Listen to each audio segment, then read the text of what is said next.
tuna hian atayar ma thak don ani voin hi in som le pakwania kamang rai khop mai fur chu ni lo sen jon thak angai chong lawa ladak karai ma ake ma ka voka voin na hian ka thak vele don chowa Asian agency sa hian atiup zong zong nen cheng sang thum le somriatin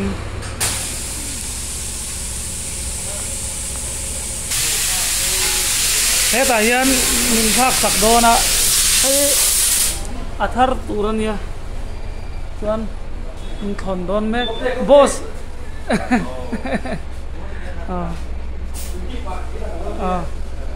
hei hi azum ve deuh towa thak ve ngai fulai chu ni lo se thal chu ni se lamhan tlak viawa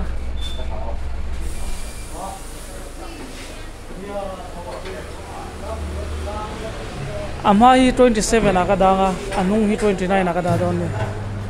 hur thut chuan kan jinang ole hei tuna kan vodon mega sang ni som ni pan ni Mars thaning ka sia akhan kem sing ka sang ni ka tlan puya tuna hianin khami nuwa ka thak sang ni som ni pania ka thak nuwa khan kem sing ka sang riat le kem ka tlan ni actually kan bung soi thale ni atayar masazok hi kem sing ka sang riat zathum sum ko pasari ka tlan puya voin hin July sang ni som ni pathum hey Asian agencies te hian atayar big a problem nei chuan in special in warranty kan pe che antia lomom hle mai chal tang aroma ei utai bui zo hen ko office khanita chuan achakla makhianin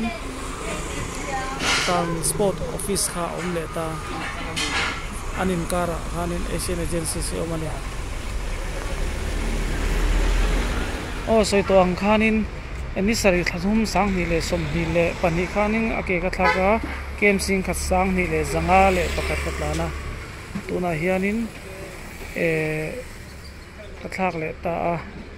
he tunami ni sari thuma ka man le tunami ka thak in kar hi kem sing khat sang re zathum sum ko pasari social mo kamang ane nambal video mai ko ba ke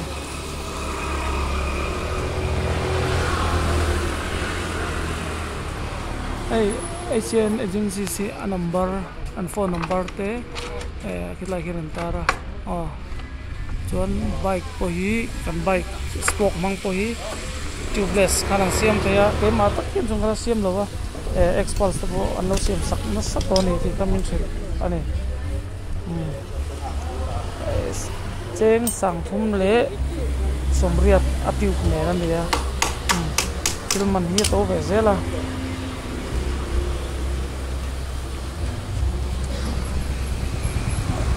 dam chuan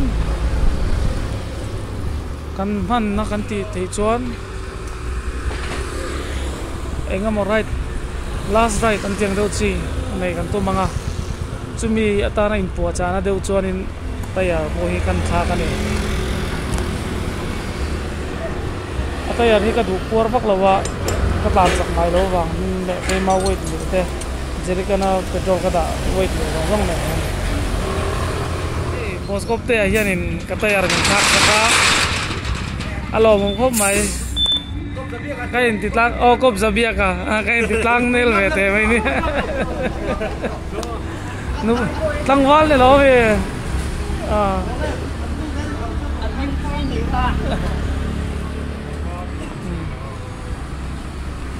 ale ani le photo